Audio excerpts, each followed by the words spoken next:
Hey friends, welcome back to our Align Healing Podcast. This is episode 94. And this week we're going to talk about optimal health. Like, what does that even mean? How do you know that you're in optimal health? This is really I feel like a very empowering episode because there's a lot of us, if you guys are listening here, you're already health minded, right? And I feel like there's a lot of us that have been health minded, but sometimes in conventional medicine, we kind of get overlooked or we fly under the radar. So I feel like this episode is going to be very empowering for you to be able to advocate for yourself.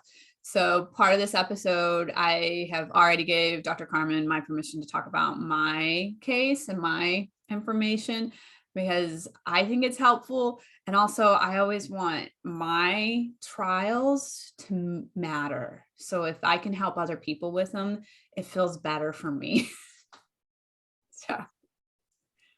Sure. So we're talking about optimal health. Oftentimes we have this idea of this, I'm feeling good, I'm doing good, right? And I always think of it as in mind, body, and spirit, right? That we're addressing all of those areas when we're talking about optimal health. As far as our physical health goes, and we've talked about labs in the past, but oftentimes what we don't always recognize are those little symptoms that may, not even sneak up on us, but we may have had those symptoms our whole life and they're not debilitating, right? They're not keeping us from doing things. They're not keeping you from going to work or interacting with people or, taking care of yourself or your family. Mm-hmm. And so they don't get a lot of focus. And then if you do go to a conventional doc and they, run labs and figure out how things are going and all those labs come back normal and they're like, hey, you're doing great, right? There's no major red flags. And so then you take that information, you're like, hey, I'm feeling good, but nobody's really addressing these little, maybe annoying symptoms or things that, pop up every once in a while, physical symptoms that we just don't put a lot of focus on. And if the doctor says, hey, my labs are fine, I'm doing well, oftentimes, we just build on that and we don't spend a lot of time trying to figure out why we have those little symptoms that, that can be occurring. Right? And the other side of that is that we go and they look at our labs and they're like, you're fine. And you're like, I'm not fine. And then they just try to make you feel like this is what everybody feels like. Everybody feels tired. Everybody doesn't have much energy, right? Because I think this is only my take. This is my take of it, okay?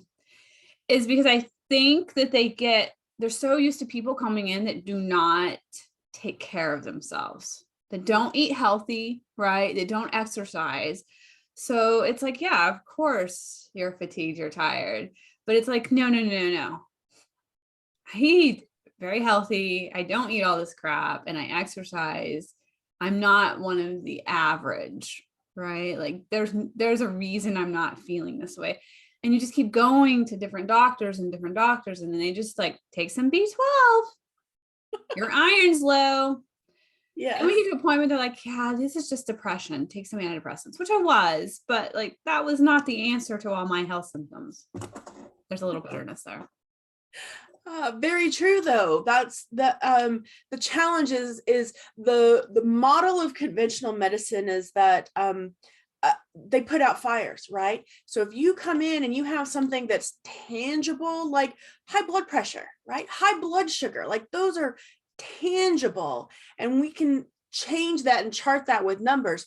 Fatigue and no energy, right? Or even our mood, those aren't always tangible numbers. It's not always quantitative data they can gather to make a change and make an influence. So oftentimes those symptoms in those cases fall through the cracks because they may look at you as a person and be like, oh, you're healthy, look healthy. And that's, I don't know. That also becomes an issue for me because oftentimes when people have chronic disease, they may what does healthy look like, right? It's this stereotype that we've been programmed of what healthy looks like. Well, what you look like doesn't always determine exactly, right, what your health is. And so, and then if there are things that are chronically not being addressed, it adds up over time. Yeah. Right. We have this like bioaccumulation in our body. And so if those symptoms aren't addressed at the time, it's not like they just magically go away. Right. Your body is giving you those symptoms as sort of that check engine light. Right. Or one of my colleagues, I think I've said this before, she describes it as their love letters. Your body is sending you love letters of, hey, I need a little bit of attention here. Mm-hmm. And we often have a tendency to ignore them. If those symptoms or those love letters aren't huge and like, really in the forefront and keeping us from doing things, oftentimes it's very easy to ignore them or kind of let them slide. And if we've been told, oh, you're healthy, you're fine, and they haven't been addressed, they don't really just disappear. Yeah, right? Let's use an example from my labs. Yes. So I am a nerd, and I kept all my labs from when I started working as an adult. The college would give us free labs every year, right? And I just kept all that information. And Dr. Carmen and I decided to put it in an Excel spreadsheet. So I had 2008 until 2021 of labs. There was some years I didn't take them, and I put them in columns so you could see over the years that exact value, right? So would you like to tell them about my creatinine levels from 2008 every year until now that no one ever said anything to me about? Yes. So that was one of the first red flags is when I looked at, I thought, oh, so creatinine is one of the measures of your kidney function, right?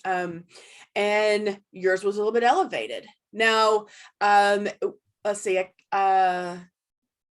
this last labs, it was a little bit elevated where it was outside of the normal range elevated. Yeah. And so I thought, well, what's going on with your kidneys, right? So when we looked back in your history, now, optimal for creatinine is less than 1, right? Definitely, usually less than 1.2, but I like to see it less than 1. And so when we looked at your history and we're looking at your lab review, the majority of the time in the last 10 years, your creatinine has been over 1 and nobody's addressed it. So then I started to try and investigate and figure out, well, have you had, is this a kidney disorder that you've been struggling with? Is this something that's genetic? What is the relationship here, right? Because there was like a little bit of a window, 1 or 2 years where it dropped below 1. I was like, oh, see, something changed. And with your history of being an athlete, right, I wanted to see if that was contributing to your kidney health.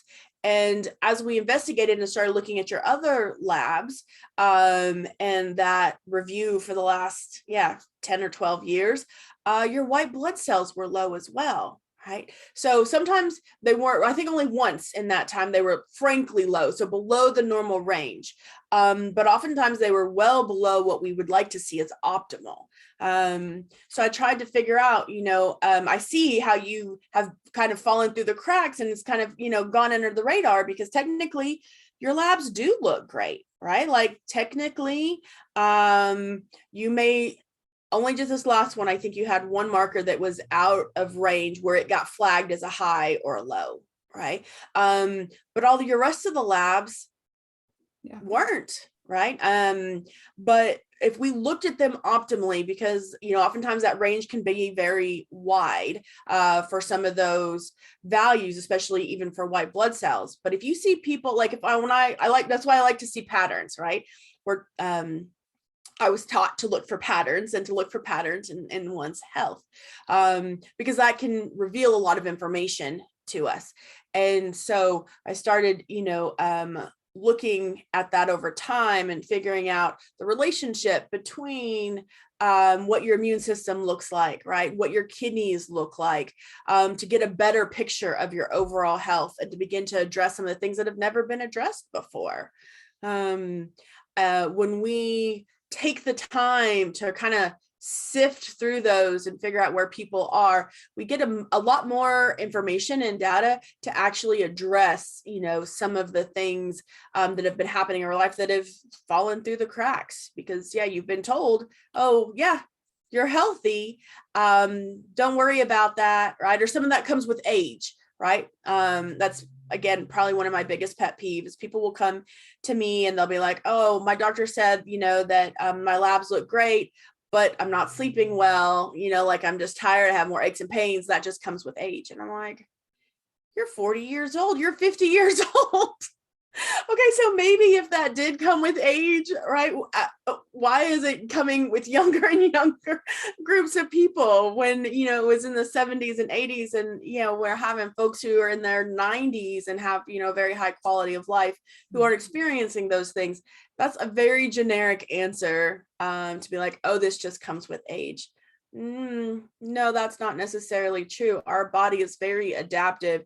And now, if you don't address those things as you're younger, and you don't address those red flags or those love letters, then it will build up and it'll bioaccumulate. And then as you get older, it will present as more significant symptoms. But you can always address those earlier. Yeah.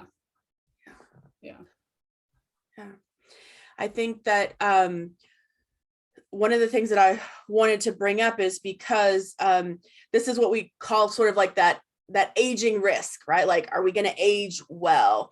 Are we going to be comfortable and healthy as we age? And it really looks at, what we're doing before we get to that point, right? I don't know if you guys have always heard, people say an ounce of prevention is worth more than a pound of cure, because it's much easier to begin to address those symptoms, even if they're minor, earlier rather than later. If you'll get someone to listen. Yes, I'm always going to advocate for naturopathic medicine. And now there's all sorts of different, docs. There's integrative functional medicine docs. But if you're looking for a doctor, find a doctor that listens to you.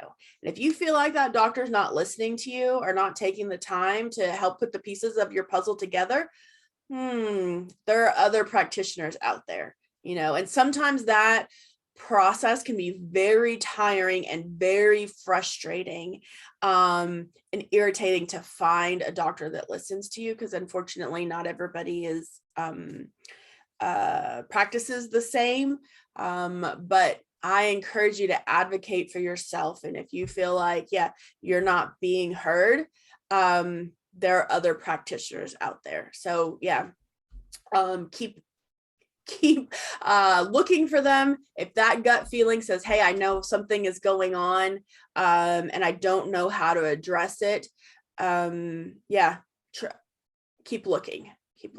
Yeah. And I feel a need to say right now, as of January 2022, if you're listening to this podcast now, this is your opportunity, because Dr. Carmen, and she did not ask me to say this, but I just feel like it needs to be said. Dr. Carmen is accepting patients, right? No matter where you live, this is a world where we do everything on Zoom, right? She's accepting patients. So if you're looking for one, reach out, because if you're listening to this in 2023, 2024, 2025, right? I can guarantee you that both of our practices are at capacity and we are not accepting new patients, right? I'm not accepting new clients. And I have moved to a group coaching program. So you're not getting one-on-one anymore. If you're listening to it now and you're looking for, I would definitely do it now, not wait till later. Cause I've seen so many people that are there's so many coaches I would love to coach with, but they're at capacity. So the only way you have access to them is group coaching now. And it's gosh, I wish I'd have known about them earlier so I could have had that one-on-one. Right. Anyways, that's my soapbox. Go ahead. No, that's all right. I think that underlines the importance of doing things now, though. Yes. Yeah. It's very, very easy for us to put ourselves on the back burner, right? It's very easy for us to ignore those little things. I would also have folks advocate, if you do get labs, and you can order those directly. You don't always have to go through a doctor, but if they are really out of range, and you are going through a doctor, ask to be retested in 3 months, right? Don't wait a whole nother year. I have some folks, and with COVID and everything, their doctors are not taking patients, and they're not letting them come in the office anymore. And I said, they can still run labs even if you're not going into the office. But advocate for yourself and ask again, because you want to see if those are appropriate, like if they were adequately reported, those labs, and if they've changed, if it's just, kind of like this blip on the map, or if this is beginning to trend a pattern, then, that will help kind of dictate how important it is to get things started now. Right. Yeah. I would also say, like, ask for different varieties of labs. Like, there's blood labs, there's urine, there's saliva. And one lab that I went through a chiropractic years ago before I found Dr. Carmen, he ran a hair analysis. Yes. I'm so glad that he did. And I had that data because it really helped us, right? Like, put some more puzzle pieces together by having that information. Yeah, exactly. When you do, when you use different forms of labs, like everybody knows the blood labs, like the serum labs, right? But when you're looking at hair, you're looking at what your body stores, right? Because you think of how our hair grows. Usually hair, we're looking for heavy metals and minerals, but it's how our body's using those minerals and how it stores them. So what's in our bloodstream and in our cells versus what they're storing in our hair, our bones, our nails. So that can be very beneficial. Even urine labs, usually conventional, you just see sort of a UA, but you can do urine labs for kidneys. We run urine labs for our neurotransmitters because we're looking at the metabolites. For hormones, because we're looking at the metabolites. Saliva labs, you're looking at metabolites a little bit, but no, you can actually look at the biochemicals and like the precursors of our hormones and our neurotransmitters. Yeah. So there are a lot of different options, even stool labs, right? Looking at stool analysis gives us an idea of like the bacteria in our gut. And if there are things like candida or parasites or things, the microbiome that's affected. And so by getting more information, right? I tell people labs are just more data, right? You're just putting pieces of your puzzle together. Everybody's puzzle is different, right? Everybody's puzzle has the physical component, right? The mind component, the spiritual component. It's when we begin to put all those pieces together, do we understand, right, where we are, what optimal health is, and how to maintain that optimal health once we achieve it. Yeah. What does optimal health really look like, to give people an idea of like, this is ideally how you should feel, right? Because a lot of times, like you said at the beginning, like people just feel this way for years and they think it's normal, right? Because they've been told it's normal. Your labs look normal. This is normal. This is part of aging. And I think it's helpful if we have kind of like an anchor of like, this is kind of what normal should feel like. This is what optimal should feel like. Sure. So I'm always going to give it a caveat, right? That's always tricky because it's different for each person. Right. But optimal health is when you feel well, right?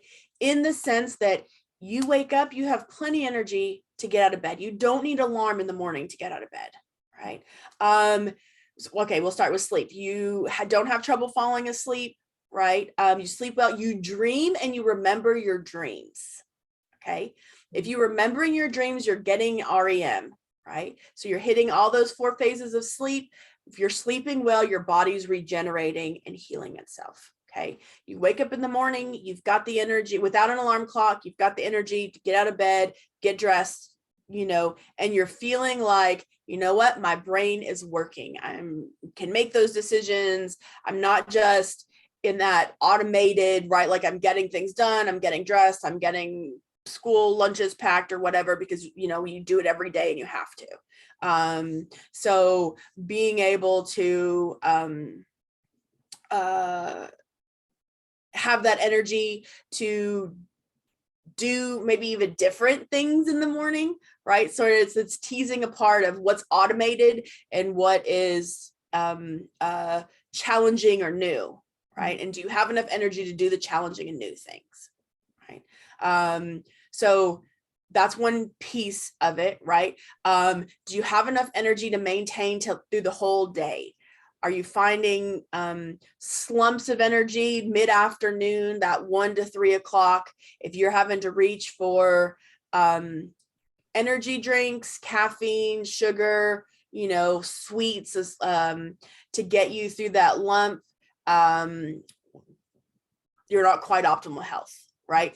If you find yourself at the end of the day, you're getting home and I've got to take a nap, or I've got to sit on the couch, right? I've got to watch a TV program or something, and I find myself falling asleep or dozing off for a few minutes. There's still support there that needs to be done, right? Optimal health has to do with so that would be like our energy, right? And our sort of a daily cycle. Our body is always revolves around cycles, right? So we have a digestive cycle. So if you're going to the bathroom regularly, usually after people have digested a meal, so our reflexes, like with babies, when they digest a meal, then they're evacuating, right? That digestive cycle, or going to the bathroom first thing in the morning, right? If we're doing that, that's an optimal health cycle, right? And I always have to clarify, because some people are like, oh yeah, I eat my meal and then within 10 minutes I have to go to the bathroom and I'm having diarrhea. I was like, okay, that's not what I mean. It's, are you digesting that, meal and then evacuating, the previous day's meal, right? And then our sleep cycle, our digestive cycle, for men and women, our hormone cycle, right? So men's hormone cycle is not as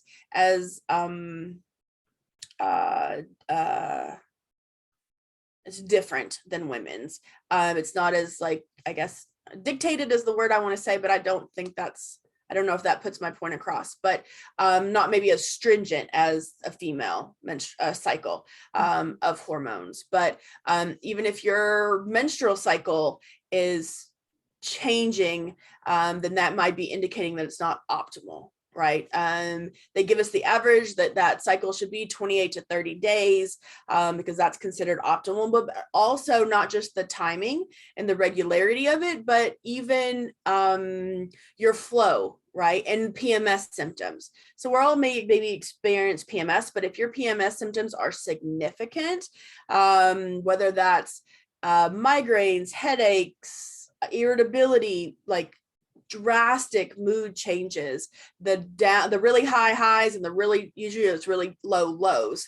If the flow is significant, right? If it's really heavy, it's really painful, that's not optimal. Okay. If people have a lot of, PMS symptoms like that, acne and hormone changes, there's some room that we can work on there. So it's not just the regularity, but it's actually what happens during our cycle. And in men, because that cycle isn't necessarily monthly, but that their hormone cycle, they still have estrogen and progesterone, but for men, that testosterone maintained with the cortisol is important. So oftentimes in men, I'm like, oh, check your energy levels, right? Like check in with your body. And if you feel like you've got enough energy to get everything done that you want to get done, not just need to, but want to get done, that will determine, how far you are in optimal health. And then, of course, our immune system as well, right? If your immune system is optimal and your red blood cells and white blood cells are optimal, then oftentimes people may still get sick, but your illness usually short-lived. So maybe you're only sick for a day or 2 days or 3 days, but when you're sick for a week, 10 days, 14 days, months, that's not optimal, right? Like our immune system is built to react to things in our environment, bugs, viruses, microbes, mold that we're exposed to. But if it's optimal, it will respond very quickly and you'll recover very quickly. Yeah. So because there's so many different aspects of our physical health, look what, optimal health includes all of those different areas. That's why I tell people this is why it's your puzzle, right? Because there's so many different pieces that come together that create your optimal health. And that's just your physical health, right? Haven't even gone into our mental health, our thought process, our belief system, and even our spiritual health, because all of those directly play into our physical body. Yeah, that was super helpful. Thank you. Yes, good. Yeah. Let's see. The only other piece I wanted to kind of conclude, because we have touched on this like way in one of our previous podcasts about cancer risks, right? And sometimes people will who are healthy, who have run marathons their whole life, who are CrossFitters, who eat very clean diets, and who get cancer. And then they think, well, I've done everything right. How did I get cancer, right? Or how did my loved one get cancer? This speaks to, are you in optimal health, right? This speaks to that risk, I think, speaks to, well, was it optimal health? Or were you doing well enough that you were underneath, like under the radar, and nobody took the time to look at your history or to listen to your story and put the pieces together for you. Yeah, because oftentimes, I think people who are healthy and are very aware of a healthy lifestyle, right? They think, well, I don't know what they think, but I suspect that you're like, I'm on the right track, right? Like, even if I have a family of history of cancer, that I'm on the right track. And then when it happens to them, it feels like you got blindsided. Yes. Right? And I don't know what all of them think. I can only speak for me and most of the CrossFitters I know. There's a little bit of entitlement, right? Like, we always hear the saying, like, you have to pay your dues. You have to put in the time, right? And I think that's part of our mindset is I've paid my dues, right? Like, I have ate healthy. I have drank only water, not had any pop, right? I've exercised weekly for 25 years. I paid my dues, right? So there's this thought, like a little bit of entitlement, like, I shouldn't be sick. I shouldn't deal with these traditional society normative diseases, right? Because I don't do the things that those people do. So it is devastating. It's like, I was told to do these things. I did all the things. I paid my dues, but yet I have the same outcome as person X that chooses to eat at McDonald's 4 days a week. Yeah. Yes. And that's where people get that blindsided, right? And it can be very devastating. So understanding that paying your dues and doing all those healthy things, they are helping. They're helping without a doubt. All right. Don't get me wrong. But if because you're doing those things, you think that you're in optimal health, but you don't take the time to, do the legwork or get investigated, if you will, to make sure that you're in optimal health as much as you think you are. Does that make sense? Because I think, or find someone again that listens. Because I think people that are health minded, like, I don't know, maybe I'm wrong, but I feel like we're more attuned. So we know, like, I shouldn't be feeling like this. Yeah. Yeah. Right, I should be feeling better, but yet no one is listening to me. Right. Yeah. Yes. I'm going to encourage you to find somebody who will listen, to help confirm, or help to support you so that you can feel as good as you think you should, with all of the great, fantastic things that you're doing. Yeah. Yeah. Because yeah, it's those, I guess maybe even stereotypes, right? Within conventional medicine, when they hear or see a certain lifestyle, they think they can just kind of, skim over a lot of things. Yeah. And be like, oh, you're fine because you are healthier than probably 75-80% of the folks that do actually come and see them and have problems. That they are problems that they are comfortable and that are easy to address. Right. High Yeah. blood pressure, diabetes. Yeah. Exactly. Yeah. Yeah. So, I hope that that makes sense. Yeah. To like encourage people and empower them to advocate for yourself and to keep looking, or keep researching. If you feel like something is a little bit off, listen to that feeling, right? Honor your body, honor your mind, to try and,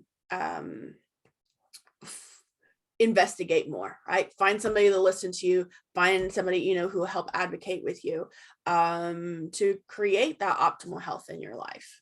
Yeah. Yeah. And I would recommend from my side of the, like, just like be persistent and demand, and I, that word is strong and I mean it, demand answers. Keep asking why. I didn't. I just, like they would tell me with my creatinine levels, like, oh, it's because you exercise, Yeah.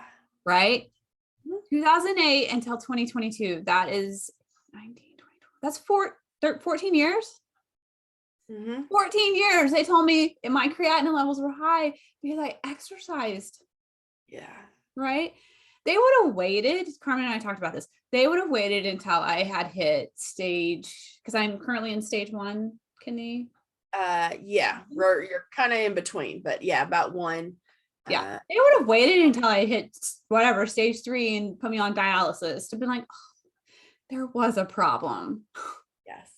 That's probably my, I don't even think I can call this a pet peeve, because in my opinion, I think this is, a huge deficit, with chronic or with conventional medicine, is, watchful waiting, right? We were taught that in med school. It's watchful waiting when somebody's numbers or values, right, are like, well, they're not terrible, but they're, not optimal or normal. It's not even optimal. They're not within the normal range. So they'll be like, oh, we're just going to do watchful waiting and see what happens. Oh, I'll tell you what happens. Yeah. It bioaccumulates and it gets worse. Yeah. So this is what's so different with naturopathic medicine is, no, if there's something off, we can do something about it now. Why wait until your only options are surgery or dialysis or some chemo med, even for autoimmune diseases? No, we can do something now instead of letting it get worse. Yeah. Because the other thing, they would wait until that, and then they would have waited until I got cancer. Because like I love in our appointment, Carmen was like, because for people like me, it's like a huge kick in the gut, right? It's like when I'm like, this is like, I don't feel great. But I keep getting brushed off, no answers. And like, they just tell me, give me these stupid answers. Like, oh, it's just because you exercise so much. Your vitamin B12 is low. Like, go take some iron. Yeah. Good girl, keep drinking your water. Right. But I didn't know what questions to ask back then. I didn't know. Right. But I should have been more like, no, I don't feel good. You're going to figure this out, or I'm going to go somewhere else. But when we were talking, we were going on my labs, and where I was going with that is it makes you question, like, why did I do this all these years? Why did I eat healthy? Why did I exercise all this time? Like, why did I spend all this time and money on investing in my health it obviously didn't matter. I should have just been eating Brahms and McDonald's, fast food, and watching TV because it didn't matter, right? But when you told me that because of my healthy lifestyle, I was able to function normally, right? Normally. And it's allowed my body to kind of protect itself to some degree and like skate around this kind of trajectory of from my family history, like cancer. Like I just been skating around the ice skate rink instead of actually getting on the rink of cancer and heading that direction. Like my healthy lifestyle has protected me in the sense of like been a little bit of a buffer for me, right? Is how we. Yes. Yeah. Yeah. Because that's where I was headed. My body and this undiagnosed white blood cell count and bone marrow fail. I think it's called bone marrow failure. Yes. Yeah.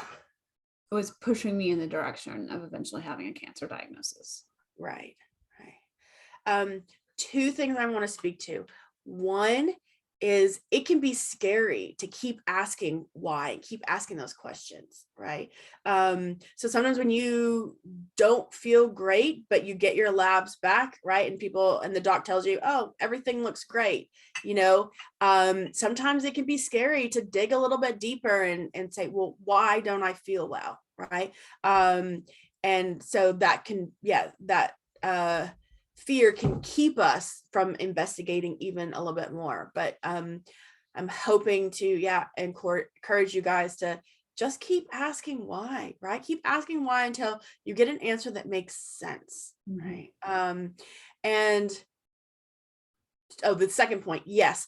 I think that your reaction is very common in that people will be like, oh, because they've created a healthy lifestyle, right? They're exercising, they're eating well, they're not doing junk food, right? They have a clean diet, and then they do get an illness or they does get diagnosed.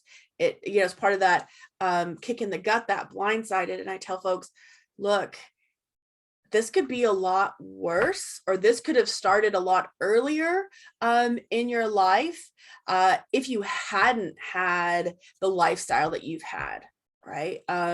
In being health conscious, or being aware of what you're putting in your body and how you're exercising. Those are huge protective factors, because oftentimes the folks who do get sick or do get chronic illnesses or even cancer don't always fare as well through that process if their body wasn't healthy to begin with, right? So it's a little bit of a balance, right? And our body in this unique design is so resilient, right? So you have to think, I tell this to folks all the time, you have to think of if you weren't doing those things, your body wouldn't have been able to be as resilient or to be as healthy as it is now, right? So even though it may not be 100% just yet, you're still doing pretty well. It's just, we're just fine-tuning things a little bit to get you to that optimal space in your health. So. Anything else about optimal health? I think that's a pretty good foundation. Hopefully that makes sense for folks. And hopefully that's encouraging to get to do something about your health now, if you suspect that something's going on. Yeah, cool. Well, thank you, Dr. Carmen. Welcome.